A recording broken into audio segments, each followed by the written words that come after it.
본 방송에서 제공하는 투자 정보는 투자 판단에 대한 조언입니다. 방송에서 제공하는 주식의 가치, 가격 상승 및 가격 하락에 대해서는 방송사에서 보장하지 않습니다.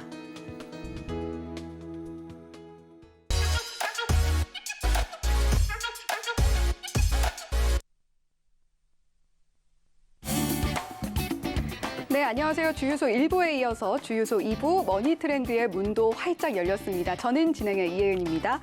자, 요즘에 우리 시장 조금 흐름이 좋지 않습니다. 특히 오늘은 양 지수 모두 빠지면서 참 오늘은 주식할 맛 안 난다, 힘들다 하는 분들 많으셨을 것 같은데요. 오늘 저희와 함께 이슈도 짚어보시고 여러 가지 이야기도 나눠보시면서 앞으로 시장 어떻게 대응해 나가야 할지 한번 함께 짚어보시면 좋겠습니다. 자, 그 전에 저희가 오늘 시황 한번 짚어보고 시작하려고 하는데요. 오늘 시황 함께 짚어보시죠.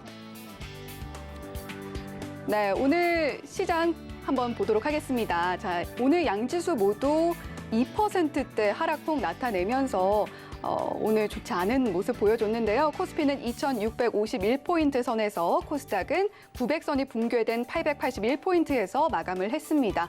자, 코스피가 유가와 원자재 급등에 2%대 급락을 했고요. 그리고 환율도 1,220원을 돌파하는 모습까지 나타냈습니다. 우리 시장 상황 앞으로 어떻게 대응을 해 나가야 할지 조금은 깜깜한 모습인데 이슈 함께 짚어보시면서 오늘 시장 흐름 더 함께 살펴보도록 하시죠.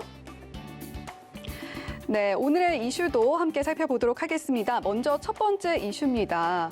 자, 세계 식량 가격 사상 최고, 우크라발 인플레 본격화라고 저희 제목을 한번 지어봤는데요. 물가가 올라도 너무 올랐다. 이런 이야기가 연일 나오고 있습니다. 사실 물가가 올랐다는 얘기가 이제 익숙치 않게 들리다 보니까 2월에 세계 식량 가격이 사상 최고치를 이미 기록을 했고요. 또 유가의 천연가스, 심지어 환율까지 연일 최고치입니다. 저 때문에 현재 상황이 마치 1970년대 오일 쇼크를 방불케 한다라는 말까지 들려오고 있는데요.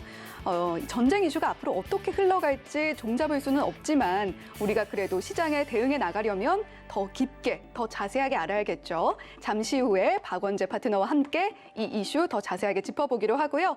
다음 이슈도 보겠습니다. 자, 다음 이슈, 메모리 겨울이 가고 있다. 라고 저희가 또 제목을 붙여봤는데요. 조금 긍정적인 분위기가 감지되는 제목입니다. 사실 우리 시장에 오늘 또 다른 화두는 삼성전자였는데요. 삼성전자에 대한 믿음, 장이 안 좋아도 삼성전자에 대한 믿음만큼은 좀 굳건하게 느끼는 우리 투자자분들이 많으실 겁니다. 하지만 오늘은 7만 전자선이 붕괴되는 모습을 보여주면서 조금은 불안했는데요. 오늘 삼성전자 흐름 그리고 메모리 반도체 시장의 흐름 짚어보면서 앞으로 어떻게 대응해 나가야 할지도 함께 짚어보도록 하겠습니다. 자, 저희 본 방송에서 제공해드리는 정보는 투자 판단에 대한 조언일 뿐 해당 주식의 가치와 상승률을 보장하지 않는다는 점도 알려드리면서 오늘 방송 시작하도록 하겠습니다. 자, 주유소 2부 머니트렌드 지금 바로 시작할게요.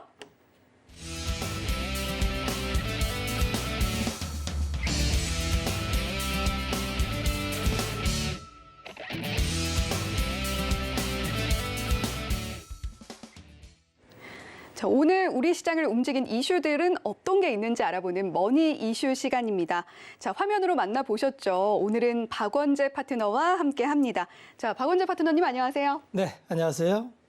네, 오늘 이 박원재 파트너님과 함께 할 텐데 박원재 파트너님과 함께 이슈 자세하게 짚어보고 싶으신 분들 저희 샵 0082번 박원재라고 보내주시면 저희가 참여 링크 전송해드리고 있으니까요.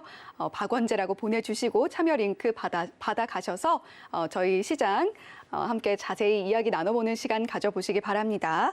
자, 이제 박원재 파트너님과 인사를 나눠봤고 본격적으로 이슈에 대한 이야기를 해보려고 하는데요. 네. 전쟁 이슈가 계속 흘러가고 있어요. 사실 전쟁이 길어지지 않을 것이다. 막 이런 반응들도 있었거든요. 그런데 그렇죠. 생각보다 상당히 길어지고 있어요. 네. 원자재 강국이라고도 할 수 있는 러시아와 우크라이나 이 분쟁에 따라서 주요 곡물 가격 상당히 올라갔습니다. 최근 식량 가격 흐름 먼저 좀 짚어주시죠. 먼저 이 전쟁이라고 하는 그 이벤트는 예측하기가 굉장히 어렵죠. 네. 과거에도 전쟁에 대한 이벤트가 이제 드문드문 있었죠. 네. 월남전부터 이라크전, 2차 대전 이런 전쟁이 있었는데 대체적으로 전쟁 이벤트는 사는 기회로 작동이 된 경우가 대부분이었죠. 네. 그래서 이번 우크라이나발 전쟁이 처음에 발생했을 때에도 인베이션 바이 침략 때 살아 이런 리포트도 나온 바 있고 대체적으로 이게 이제 나중에 보면은 맞을 확률이 대단히 높습니다. 근데 문제는 상황이 이제 경로가 어떻게 전개될지 우리는 알 수가 없어요. 일단은 지금 진행되는 상황으로 봤을 때에는 당초에 생각한 것에서 많이 어긋나 있죠. 최초의 전쟁 발발 뉴스는 미국발 보도에서 캐치가 됐어요. 침략한다라고 선언을 했죠. 미국에서. 날짜까지 지정했어요. 네. 2월 26일, 27일 침략한다. 맞았어요. 네. 그랬는데 문제는 이제 그 전에 러시아에선 그럴 일 없다라고 이제 위장 전술을 피다가 들어갔는데 푸틴은 좀 전략적 미스를 한 게 굉장히 단기간에 끝날 전쟁으로 파악이 됐던 것 같아요. 그러다 보니까 사전에 병참이나 이 보급로에 대한 계획을 충분히 세우지 않고 일단 전방위적으로 수도를 북쪽에서 수도를 포함해서 남쪽에서 항구 도시를 통해서 올라가고 동부에서 돈바스 지역의 분쟁 지역 해서 전면전으로 해서 그냥 항복을 받아낼 것이다. 그래서 우리는 해방군으로 진입할 수 있다는 이런 시나리오로 들어갔는데 시나리오대로 되지 않았어요. 우크라이나가 대통령이야 똘똘 뭉쳐서 세계를 향해서 결속력을 보여줌으로 해서 생각보다 강한 저항에 부딪혔고 그리고 멈췄습니다. 3, 4일이 지나서 이제 10일째로 접어들고 있어요. 자, 이쯤 되면 경로가 다 틀려져요. 문제는 이러한 경로를 사전에 알 수는 없었다는 거죠. 주식 투자하면은 제일 힘든 게 주식 투자는 변동성 자산이고 이러한 변동성이 어떻게 전개될지 모른다는 이 불확실성을 매일매일 투자자가 체감해야 된다는 거죠. 이게 지금도 마찬가지인데 앞으로 전쟁이 어떻게 끝나게 될지를 알 수가 없어요. 그런데 이제 보통 세 가지 시나리오가 나옵니다. 첫째는 오늘 밤에 3차 협상이 들어갑니다. 그래서 우크라이나에서는 나토를 가입하지 않는 안을 제시를 했고요. 사실 푸틴 입장에서도 이미 수렁에 빠져 있는데 이걸 빠져나와야 되는 명분이 필요해요. 그런데 아마 이 명분을 서로 맞추기가 쉽지 않은 게 우크라이나 입장에서는 자국 영토를 포기할 수는 없죠. 러시아 입장에서는 이렇게 전면전을 펼쳤는데 그냥 나온다는 건 상당히 명분 찾기가 쉽지 않을 겁니다. 그래서 아마 러시아에서 제안하는 그 중립국가와 나토 가입을 배제하고 중립국가, 그 다음에 돈바스 지역의 분쟁 지역을 크림반도처럼 자국령으로 선언하는 정도가 러시아가 이제 제안한 안이 될 텐데 이거는 우크라이나 입장에서 받아들일 수가 없죠. 문제는 협상 당사자가 누가 될 거냐예요. 우크라이나와 러시아가 하면 답이 없는데 만약에 나토나 미국이 여기에 개입해서 나토의 주요국과 미국과 러시아와 우크라이나가 한다면 아마 또 방법이 나올 수도 있습니다. 문제는 푸틴이에요. 푸틴이 어떤 마음을 먹을지 이제 푸틴의 결정이 제일 먼저 중요한데 푸틴 입장에서는 지금 이제 전혀 원치 않는 방향으로 가는데 중요한 거는 여기서 고집 부려서 끝까지 만약에 벼랑 끝 전술로 갔다가는 러시아는 점점 더 깊은 수렁에 빠질 확률이 많습니다. 이미 제재를 통해서 디폴트가 임박했고요. 이렇게 되면은 아무리 사회주의 국가라도 국민의 저항이라는 거는 견디기가 어렵죠. 이를테면은 이제 경제권이 붕괴되면 국민의 삶이 지켜지지를 않죠.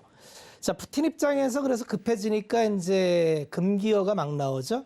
핵 얘기가 나오고 원전을 타격한다는 얘기가 나오고 이거는 전쟁 중에서도 있을 수 없는 일인데 이런 게 나온다는 건 그만큼 급하다는 얘기의 반증이고 이거는 반대로 생각하면은 급작스러운 협상 타결이 될 수도 있다라는 쪽에 전혀 배제할 수는 없어요. 그러나 이거는 확률적으로 좀 낮다. 두 번째는 장기전입니다. 가장 원치 않는 경우인데 이미 이제 발은 들여놨고 타협점이 나오지 않는다면은 우크라이나는 결사항전으로 이제 계속 지원을 받고 러시아는 이제 병참을 보급해서 장기전으로 가야 돼요. 이렇게 되면은 계속 갈 텐데 그렇게 되면은 오늘 나타났듯이 이 전쟁으로 인한 파발되는 원자재발 인플레이션 이게 이제 타격을 줄 겁니다. 근데 이렇게 가면은 세계 경기는 괴멸적 타격을 입게 돼요. 그러니까 이것도 그렇게 확률적으로는 높지는 않아요. 그 중간쯤 어느 시점에 타협을 할 거냐 이거를 예측해야 되는데 과거에도 우리가 이제 시장을 보면은 언제나 시장은 어려웠어요. 어려운 가운데서도 우리는 투자를 했습니다. 대체적으로 보면은 시장이 이렇게 보통 정도의 시장일 때에는 이렇게 박스를 그리면서 10분 안짝에 이렇게 변동을 합니다. 그런데 이미 지금 20% 수준의 조정을 받았어요. 그럼 조정은 충분하다. 더 이상 시나리오가 전개되지 않는다는 전제에선 조정은 충분합니다. 다만 앞으로 전개가 어떻게 되느냐. 아까 말씀드린 이란, 타협을 보느냐. 이안, 장기화되느냐. 그 어간까지의 불확실성을 어떻게 견딜 거냐라는 게 이제 관건이고요. 두 번째는 그러면 투자자가 지금 이미 뭐 신규 자금 들어올 분들이 별로 없죠. 다 물려 있을 거예요. 다 물려 있으면 나는 어떡할 거냐. 그럼 하루하루 이슈를 따져보면 오늘 강했던 게 뭐 곡물 인플레이션에 에그플레이션에 관계되는 식품 관계주 몇 개, 에너지 관계주 몇 개 이렇게 나오는데 이걸 매일매일 따라다닐 거냐. 이것도 대단한 리스크가 있습니다. 왜냐하면 지금 가격 자체가 정상적인 가격이라고 보기가 어렵죠. 다만 이 변동성이 어떻게 전개될지를 알 수가 없기 때문에 지금 입장에서는 쉽게 사기도 쉽게 팔기도 어렵습니다. 이럴 때에는 내 투자한 종목에 대한 리뷰를 통해서 가만히 이 상황이 좀 해소될 때까지 지켜보는 방법이 그나마 좀 현명할 방법일 거로 봅니다. 지금 곡물가는 이제 문제가 많죠. 소맥과 옥수수 이런 게 폭등을 했는데 뭐 소맥 같은 경우는 한 2주 사이에 50%가 올랐어요. 네. 정상이 아니죠. 이런 일이 있을 수가 없어요. 그러니까 농심 잘 올라다가 뚝 떨어지죠. 지금은 굉장히 이슈에 민감해요. 이런 거를 그런데 투자자가 따라다닐 수는 없어요.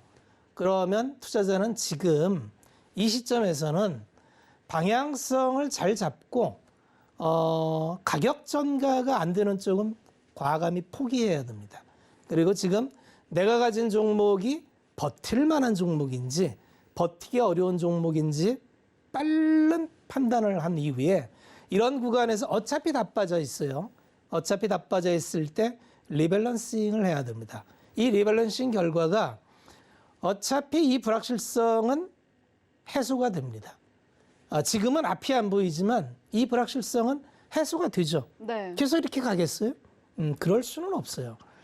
그 이후에 굉장히 빠른 반등이 나올 때 내가 갖고 있는 종목이 빠른 반등에 동참할 수 있느냐 아니면 영원히 회복하지 못하는 섹터인가는 굉장히 중요합니다.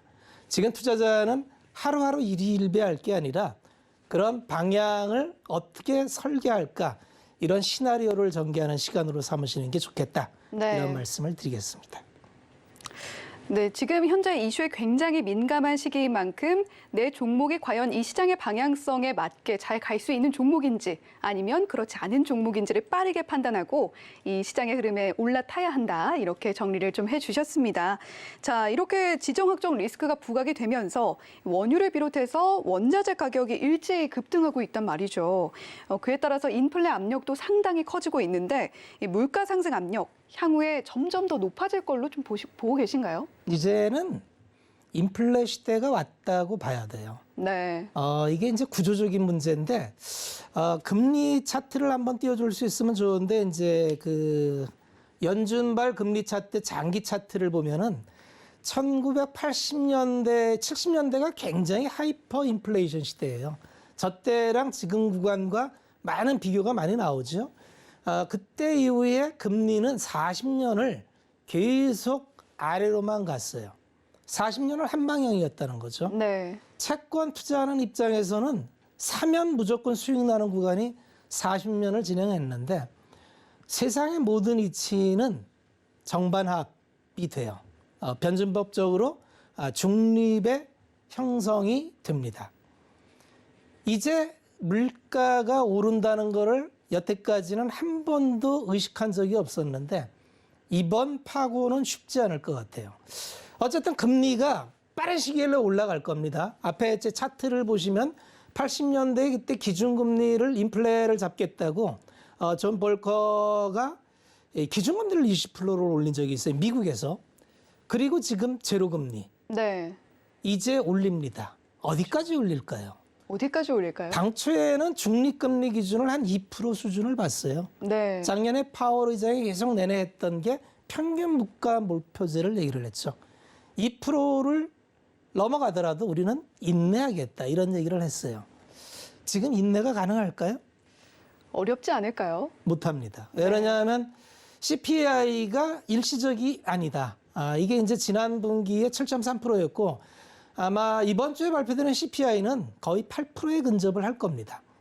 어쩌면 그 이상이 나올 수도 있어요. 왜냐하면 지금 이 미친 물가를 반영할 수가 없어요. 그러면 금리라는 건 이런 계속 말씀드리지만은 성장률과 물가 상승을 합한 게 이론 금리예요. 그러면 CPI가 8%, OECD 평균 올해 성장률을 4% 잤습니다. 12%, 금리 제로. 실질 금리와 시장 금리의 괴리가 너무 벌어져 있으면 어떤 문제가 생기느냐면 모든 정책의 핀트가 어긋나요. 맞출 수가 없어요. 실제 금리로 맞출 거냐, 이론 금리에 맞출 거냐. 이미 물가는 따라서 올라가고 있는데. 그래서 빠르게 금리를 올려야 하는 니드가 생기죠. 그런데 문제는 그렇게 빠르게 금리를 올리다가는 지난 2년 동안 경기 부양을 위해서 재정과 통화를 물경 10조 달러를 쏟아부었는데 이게 도로아미타불이 될 수가 있어요. 지금 연준은 딜레마에 빠졌어요. 쉽지 않은 선택지를 갖고 있는데 선택을 해야 되는데 파월 의장이 상원의회에서 이번 달 15, 16일 날 연준의 금리 타겟은 25bp, 스몰 스텝으로 하기로 했습니다. 그러니까 이달은 25bp인데 문제는 뭐냐면 점도표와 향후의 경로를 지금 상황에서 예측이 불가능해요.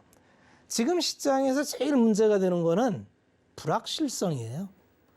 연준이 명확하게 우리는 앞으로의 통화 정책, 금리 정책을 이렇게 하겠습니다라고 명시해주면 불확실성 해소입니다. 그때부터 시장은 불확실성을 딛고 올라가요. 그런데 이번 FOMC는 틀렸어요. 그러면 전쟁이 안 끝났기 때문에 경로가 어떻게 갈지 연준도 알 수가 없고 판단을 할 수가 없어요. 그러면 어떻게 된다? 다음 연준까지 기다려야 된다. 자, 그러면 불확실성이 연장되죠. 자, 이제는 시장이 V자 급반등을 하기는 어렵습니다. 두 번째, 일단은 전쟁이 끝나야 되고요. 두 번째는 연준의 금리 정책이 명확하게 나와야 돼요. 아마 5월 달쯤에는 명확해질 것 같다는 생각이 들고요. 그게 명확해지는 시점에는 시장은 불확실성 해소로 반영하고 제 갈 길을 갈 걸로 봅니다. 중요한 거는 지금의 물가 상승을 한번 차트 원자재에 띄워주시면은 이게 볼 수 있는 숫자가 아니에요. 지금 유가가 지금 일주일 사이에 얼마 전에 60불이었어요. WTI가. 지금 130불을 찍고 내려와요. 넘나들어요. 네네. 정상적인 가격이 아니죠. 그렇죠. 이런 가격, 환율 그냥 달러 인덱스만 올라가고 우리나라 환율만 특별히 약한 건 아닙니다. 달러 빼고는 다 약해요. 그러니까 딱히 우리나라만의 문제는 아니다. 그러니까 우리 주가가 상대적으로 강합니다. 강하게 나타나고 있어요. 결국은 수요와 공급이고 공급망의 한 축을 담당하는 쪽은 가격 전가가 가능합니다. 어차피 지금 공급망은 재편을 해야 돼요. 중국을 배제하는 미중 무역 분쟁에서 출발한 공급망 재편이 이머징 국가, 그동안에 그래서 원자재 국가와 공급망을 담당하는 대만이나 베트남이나 인도네시아나 이런 쪽 강했죠. 그다음에 자원부국인 브라질, 뭐 러시아도 이 사태 터지기까지 강했어요. 그런데 이제 이게 다 삐끗하죠. 원자재발 러시아에 만약에 정말로 원유 수입을 끊는다면 제가 볼 때 이건 답 없습니다. 굉장히 유가를 막을 방법이 없고, 그럼 유가는 상당 기간 고유가를 진행해야 되고, 과연 그렇게 하겠느냐. 그렇게 되면은 경로를 다 바꿔야 됩니다. 다 바꿔야 돼요. 그래서 극단적인 상상, 이런 상황 되면은 계속 뉴스가 자극적으로 나오기 때문에 극단적인 시나리오를 계속 이어가요. 근데 그런 거는 대체적으로 실현 가능성이 없어요. 투자자는 중심을 잡아야 돼요. 그래서 극단적인 시나리오를 배제하고 지금은 그러나 불확실성이 지배하는 구간이고, 그래서 지금은 사실은 가만히 있는 게 최선일 확률이 대단히 높습니다. 그리고 이 불확실성은 언젠가 끝납니다. 네, 불확실성은 언젠가 끝난다 이렇게 정리를 해주셨고, 최근이 굉장히 변동성이 많은 구간이 지나고 있는 만큼 중심을 잘 잡아야 한다 이렇게도 정리를 해주셨습니다. 자, 우리 박원재 파트너와 함께 이야기 계속 나눠보고 싶으신 분들은요, 샵 0082번으로 박원재라고 보내주시면 저희가 참여 링크 전송해드리고 있으니까요, 많은 참여 부탁드립니다. 자, 계속해서 저희 이슈 한 번 더 짚어보도록 하겠습니다. 자, 메모리 반도체 겨울이 이제 끝나간다. 이런 전망이 솔솔 나오고 있어요. 작년에 모건 스탠리 반도체 겨울 보고서 이후에 업황 침체 우려가 상당히 컸는데 올해는 좀 반등을 기대하는 긍정적인 전망이 나오고 있습니다. 어떻게 메모리 반도체 봄이 오긴 올까요? 반도체를 전망하는 애널리스트가 굉장히 많아요. 네. 그들의 예측은 되게 틀립니다. 그런 예측에 근거해서 우리는 투자를 해야만 되는데, 모건 스탠리가 윈터스 커밍 한 얘기가 지난 여름 8월이었어요. 네. 그런데 금방 말을 바꿨어요. 언제? 가을에. 겨울이 오지 않아요? 왜 안 올까요? 이게 좀 의도적인 리포트가 나올 경우가 많아요. 결국은 대한민국 시장은 매도 리포트가 나오기가 어렵죠. 기본적으로 매도 리포트를 쓸 수가 없어요. 바이사이드의 이제 고객사의 영업을 해야 되는 입장에서 매도 리포트를 쓴다는 거는 내 영업에 반하는 거기 때문에 대한민국에서는 매도 리포트가 나오질 않아요. 네. 홀드라는 의견이 나오면 매도 이렇게 보시면 됩니다. 근데 7개는 매도 리포트가 심심치 않게 나옵니다. 근데 그게 팩트에 기반한 게 있고, 마찬가지로 바이사이드에서 요청해서 하는 경우도 있어요. 7개는 공매도를 많이 하죠. 네. 공매도 니드와 맞추어서 7개 셀 리포트 나올 경우가 대체적으로 공매도와 궤를 같이 하는 경우가 많아요. 그러니까 모건 스탠리의 리포트는 이제 사실은 서비스 업체인 대만의 이제 몇 개 업체의 그 재고 축적 문제, 이걸로 인해서 그 리포트가 나왔던 건데, 실질적으로 이게 조삼모사라는 말씀을 제가 드렸지요. 결국은 이게 제조사는 재고가 없고 데이터 센터향 고객사는 재고가 있고, 어느 쪽에 있든지 간에 마찬가지인데, 고객사향 재고만 가지고 앞으로 수요가 줄 거기 때문에 급격한 가격 하락이 온다고 예측을 했는데, 그건 가정 자체가 대단히 부실한 가정이었고요. 자, 그러면 이제 반도체가 어떻게 될 거냐? 사이클을 보면은 확실히 사이클이 과거 대비해서 짧아졌어요. 반도체는 두 가지를 분리해서 봐야 되는데, 메모리와 비메모리, 시스템 반도체 두 가지가 있죠. 메모리는 그 특성상 소품종 대량 생산을 해요. 그러니까 어떤 이제 경로가 중요하냐 하면은 이제 이 수율이 굉장히 중요합니다. 수율이 일정 부분 나오면 그 다음에 메모리 같은 경우는 어차피 쓰는 데가 CPU나 GPU 옆에 메모리 얹어가니까 이제 기본적으로 다 들어가는 거죠. 그러다 보니까 이 공정이 제너레이션 불로 나오죠. 이제 DDR4에서 DDR5로 넘어가는데 이 제너레이션이 중요하고요. 두 번째 이제 공정단에서 나노 수율이 중요한데 요새는 EUV 공정이 들어가니까 올해 굉장히 변하는 요인 중에 하나가 공정이 두 가지가 바뀌어요. 세대가 바뀌고 두 번째는 나노 공정이 보다 미세 공정으로 들어갑니다. 이거는 기본적으로 공급단에 굉장히 위축을 갖고 오는 이슈예요. 그러니까 똑같은 수요가 있어도 공급단이 위축될 수 있는 이벤트가 있다. 그런데 수요는 4차 산업 전입으로 인해서 굉장히 수요가 강하게 올라가, 빅그로스가 꾸준히 올라가요. 그런데 과거처럼 예전에는 무어의 법칙에 의해서 웨이퍼 한 장당 공정을 하나 높이면은 생산량이 2배가 나왔어요. 근데 지금 나노 경쟁이 이제 5나노에서 딱 멈춰 있습니다. 3나노의 진전이 없어요. 지금 삼성전자가 좋은 얘기만 나오는 게 아니라 삼성전자 악재가 지금 굉장히 많죠. 3나노 수율이 안 나오고 있습니다. 3나노 수율이 안 나오다 보니까 퀄컴발 AP를 TSMC에 넘겼다는 보도도 나오고요. 아마 이건 사실인 것 같고요. 두 번째, 이번에 이제 고스 이슈도 있었는데 삼성의 엑시노스 22가 발열 문제로 인해서 사양을 지금 게임을 돌릴 때 좀 낮췄죠. 이게 또 악재로 작용해서 어제 오늘 또 이슈화되고 있죠. 자, 그럼에도 불구하고 이런 작은 이슈에도 불구하고 전체적인 반도체 사이클의 하단과 상단은 굉장히 견조하게 올라가고 있다. 이게 중요합니다. 중요한 거는 언제나 기업을 볼 때 P와 가격과 Q, 산출량, 이게 중요합니다.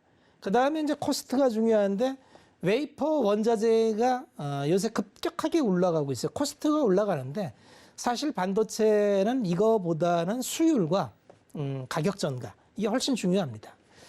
그런데 지금 국면에서는 모건스탄리의 그런 이야기는 이미 틀렸고, 중요한 거는 이제 공정이 완전히 넘어가려면은 지금 전통적인 수요인 PC나 노트북은 이제 줄어들고 있고요. 스마트폰 이슈는 꾸준히 나오고 있고요. 올해 좀 더 늘어날 예정이죠. 데이터 센터향은 꾸준히 늘어나는데 결국 데이터 센터향 수요가 중요해요. 그런데 데이터 센터향 이게 들어오려면 인텔의 차세대 디램인 사파이어 래피드가 나와야 되는데 이게 점점 늦춰지고 있어요. 그래서 아마 2분기, 3분기 이렇게 늦춰지고 있는데 이거에 따라서 아마 같이 늦춰질 거다. 그러나 전체적으로 하단은 단단하다. 그 정도로 정리하면 될 것 같습니다. 네, 전반적으로 반도체 업황 하단이 굉장히 단단하고 반도체 사이클 전체로 봤을 때도 상단과 하단이 굉장히 견조한 흐름을 갖고 올라가고 있다. 이렇게 정리를 해주셨습니다. 자, 반도체 업체들이 올해 대규모 투자에 또 나서고 있어요. 투자 상황 그리고 그에 따른 성과 어떻게 보고 계신가요? 반도체는 이제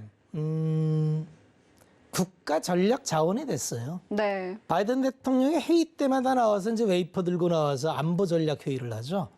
안보 전략 회의를 해요. 네. 반도체가 안보라는 거죠. 어, 그래서 중국을 제재할 때 미국 기술이 들어간 우회하는 경로, 어떤 경로든지 중국에 수출을 못하게 하죠.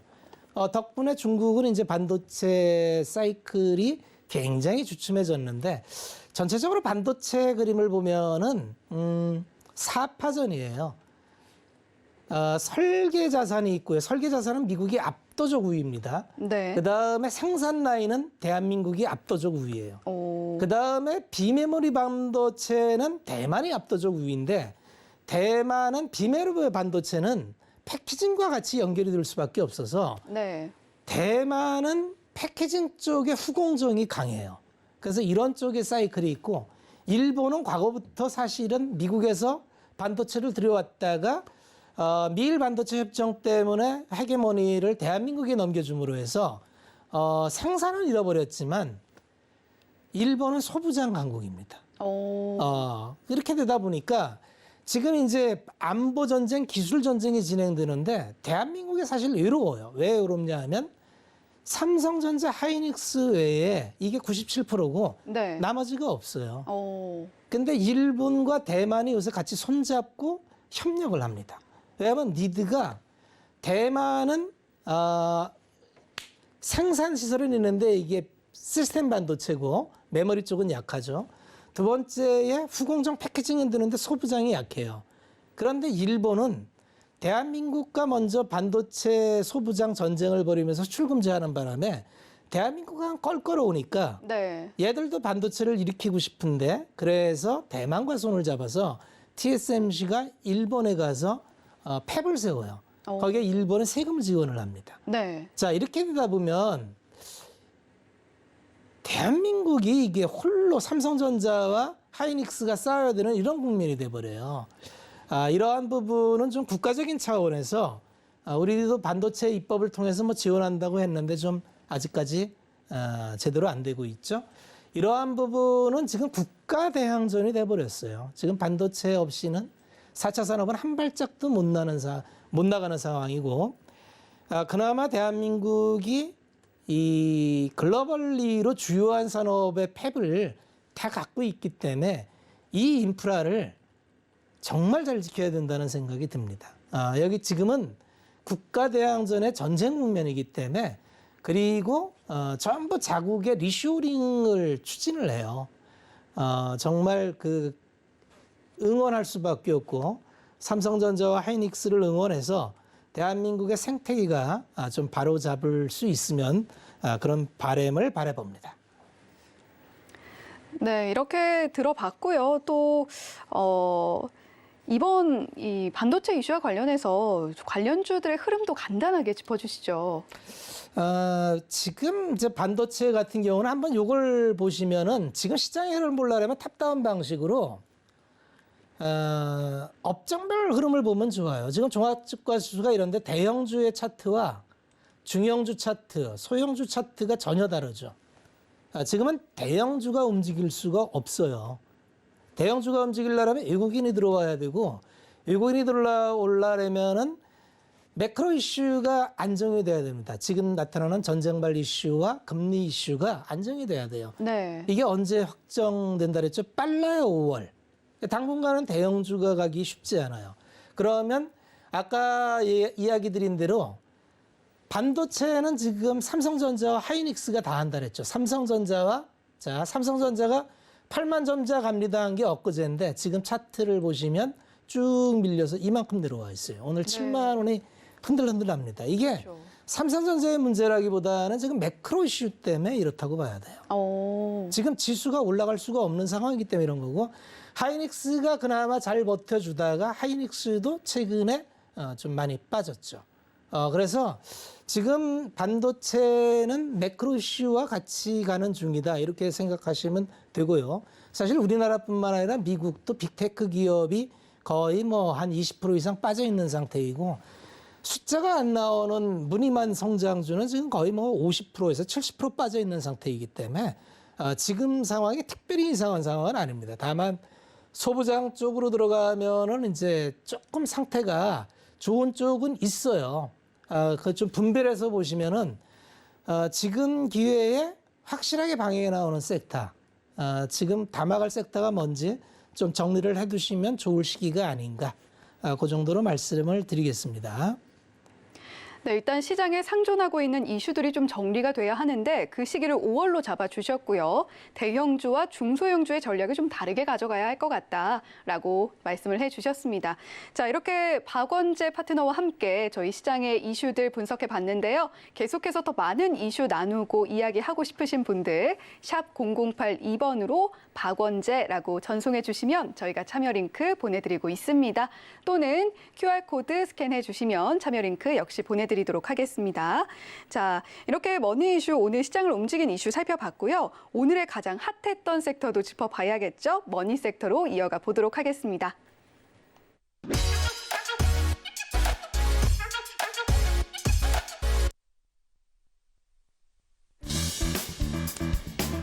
네, 오늘의 머니 섹터, 에너지 관련주로 머니 섹터 정해봤습니다. 오늘의 머니 섹터는 에너지 관련주입니다.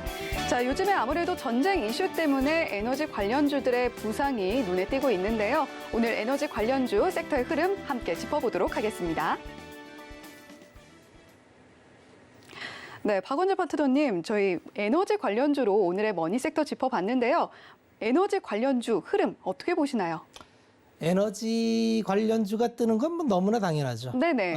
결국은 뭐 유가가 오르고 유가가 오른다는 거는 이제 결국은 대체 자원을 계속적으로 찾게 돼 있죠. 네. 이게 좀 넌센스예요. 왜 그러냐면 에너지가 이렇게 막히게 된 근본적인 원인은 ESG 때문에 출발을 한 거예요. 네. ESG라고 하면은 이제 탄소 중립, 탄소를 배출하면 안 된다. 이 이슈를 언제 배출했냐 하면은 코로나가 터지고 유럽에서 제기를 했어요. 2020년 제가 이제 방송 나와서 유럽에서 ESG를 표방하면서 신재생 에너지를 이제 향후에 경제 회복의 모토로 삼겠다 이런 얘기를 했을 때 네. 이 이슈는 생각보다 오래 가니까 이제 신재생 쪽을 보십시오. 그래서 그때 제가 이제 풍력, 유럽은 풍력이 강합니다. 미국 사이드로는 태양광, 수소 이런 쪽이 굉장히 이제 앞으로 길게 갈 섹터다 이렇게 봤는데 이게 이제 유럽 입장에서는 부메랑이 돼서 지금 자기를 때리는 거예요. 사실은 ESG를 내세웠을 때 유럽은 나름대로 음모론이 있었어요.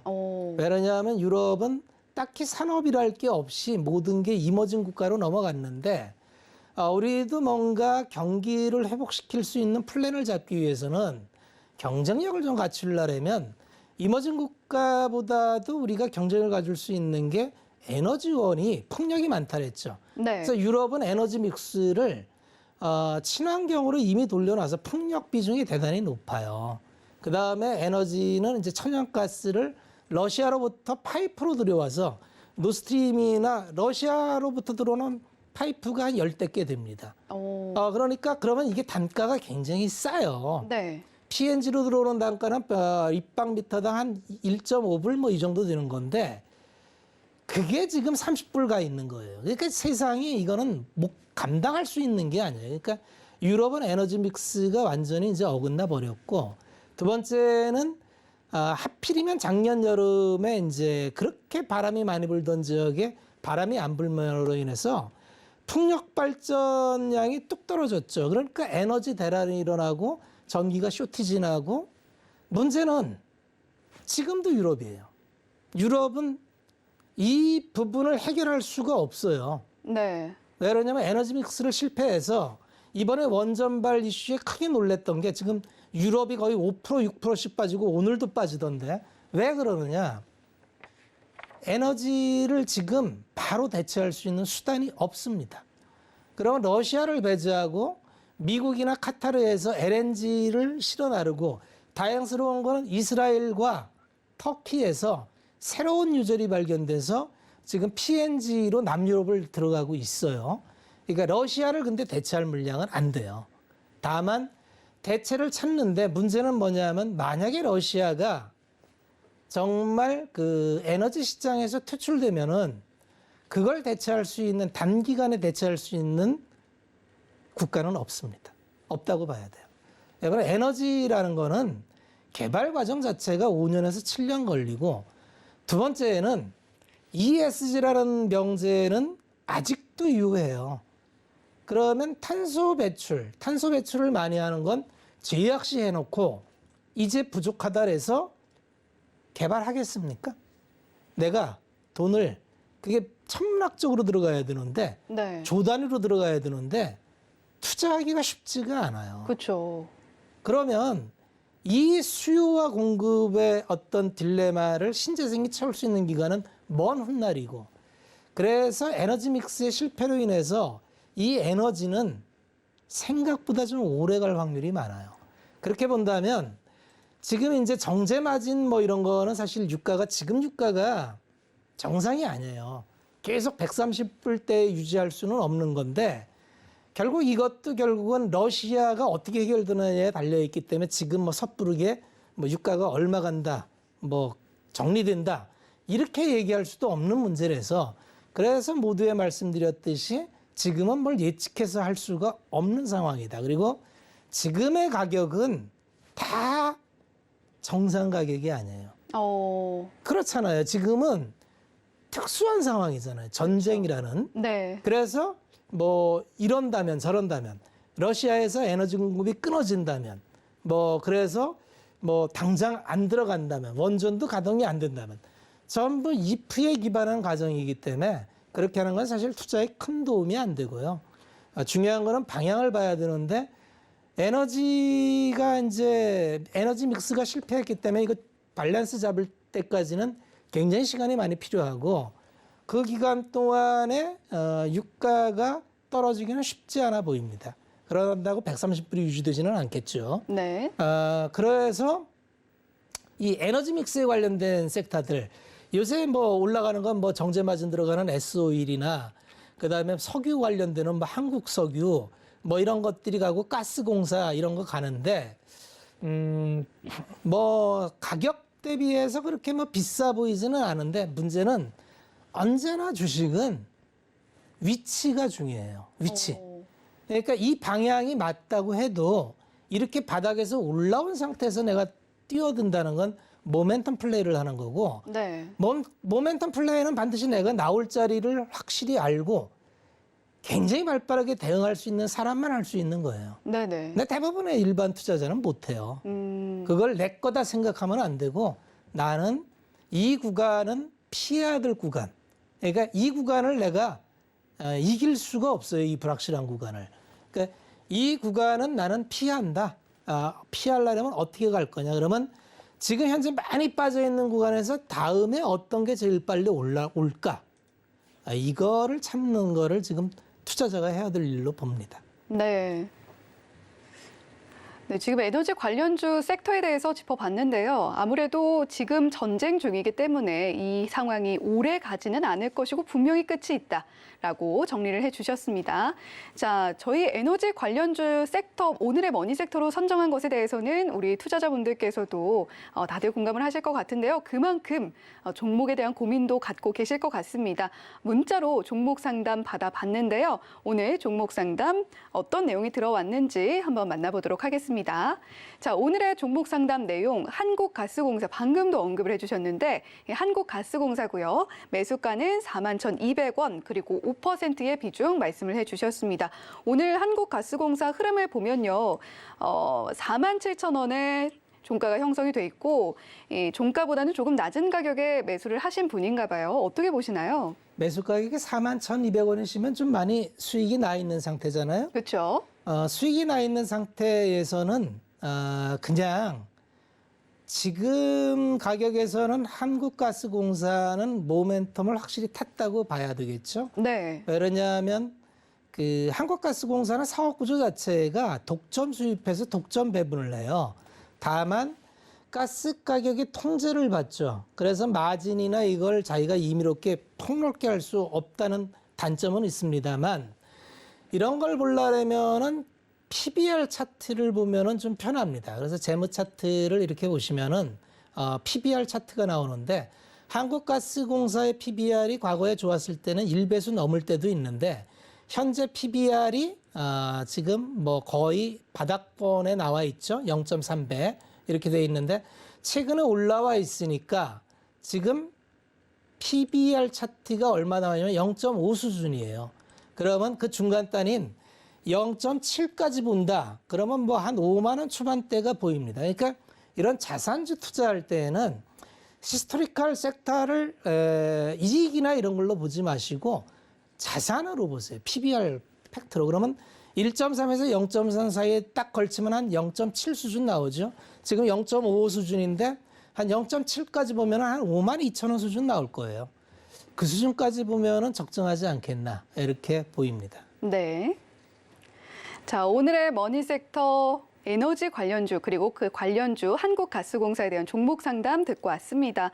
자, 박원재 파트너님과 이야기 더 많이 나누고 싶으신 분들은요. 샵 0082번으로 박원재라고 보내주시면 저희가 참여 링크 보내드리도록 하겠습니다. 자, 이렇게 시청자 여러분들과 함께 머니섹터 고민까지 들어보고 왔는데 시청자 여러분이 가장 궁금해하시는 시간일 것 같습니다. 내일의 시장에 준비할 머니 종목은 무엇일지 지금 바로 만나보시죠. 네, 오늘의 머니 종목입니다. 한미 반도체인데요. 한미 반도체, 글로벌 반도체 장비 기업이죠. 32,950원에 오늘 종가 형성했고요. 오늘은 조금 주가가 빠졌습니다. 2.23% 하락했고요. 그래도 최근에 좀 좋은 이야기가 나온 게 2022년 3월 반도체 상장기업 브랜드 평판 10위 안에도 이름을 올린 한미 반도체입니다. 자, 이렇게 한미 반도체 이야기 들어봤습니다.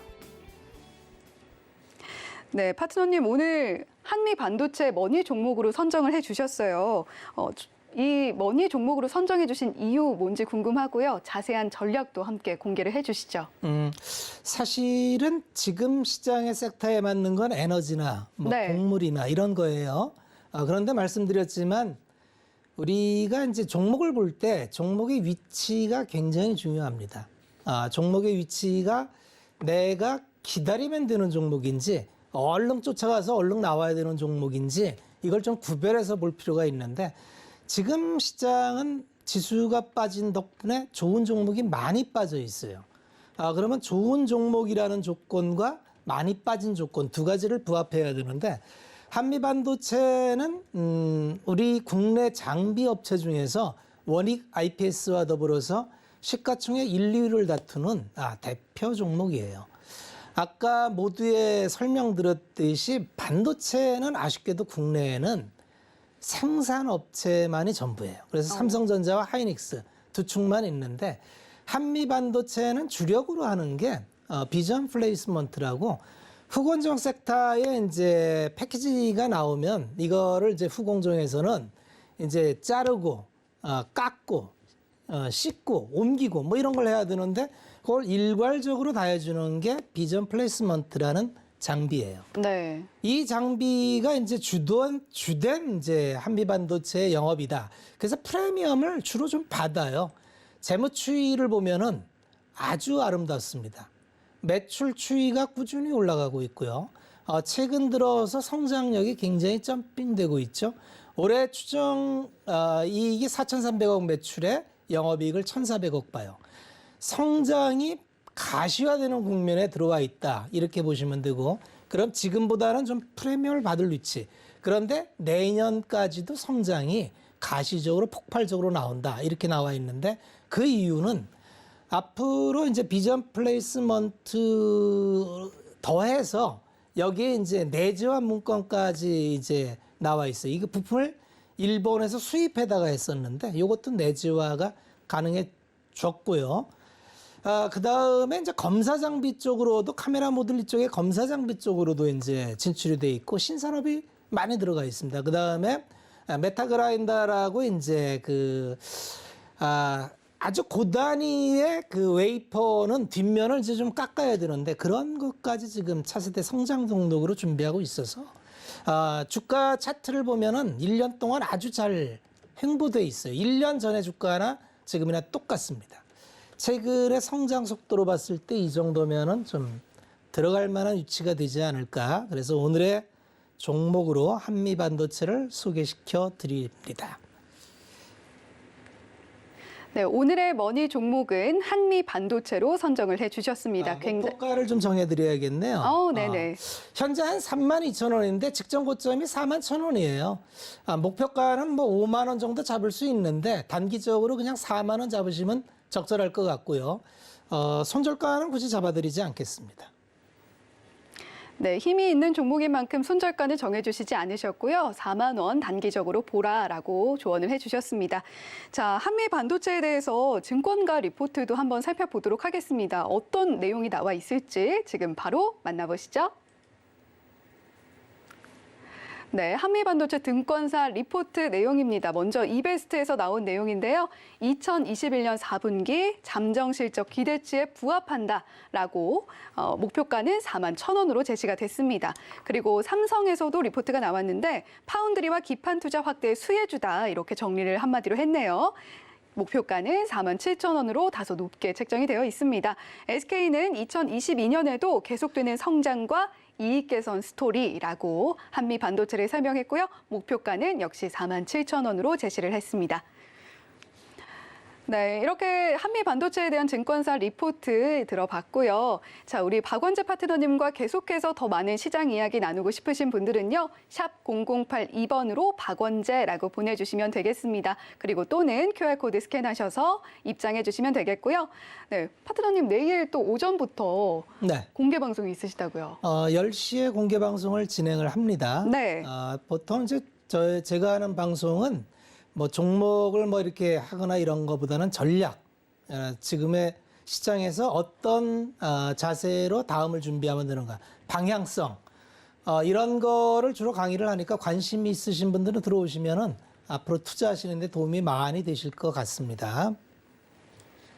네, 시장에 대응하는 전략과 자세에 대해서 무료 방송에서 공개 방송에서 짚어주신다고 이야기를 해주셨습니다. 자, 저희 주유소 이제 2부 마칠 시간이네요. 너무 아쉬운데요.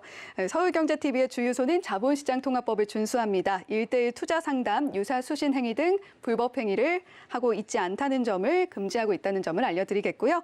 서울경제TV, 서울경제신문은 당사의 브랜드입니다. 서울경제증권TV와는 무관하며 기타 유사 명칭에 주의해달라는 말씀까지 드리면서 오늘 방송 마무리하도록 하겠습니다. 시청해주신 여러분 고맙습니다.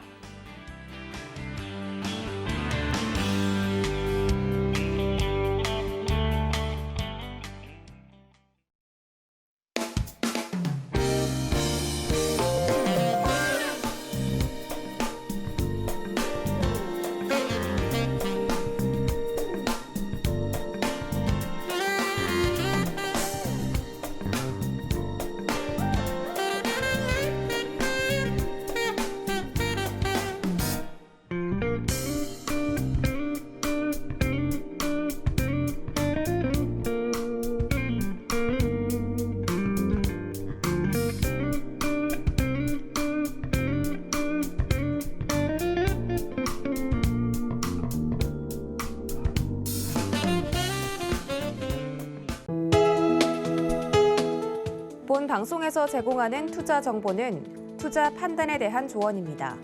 방송에서 제공하는 주식의 가치, 가격 상승 및 가격 하락에 대해서는 방송사에서 보장하지 않습니다.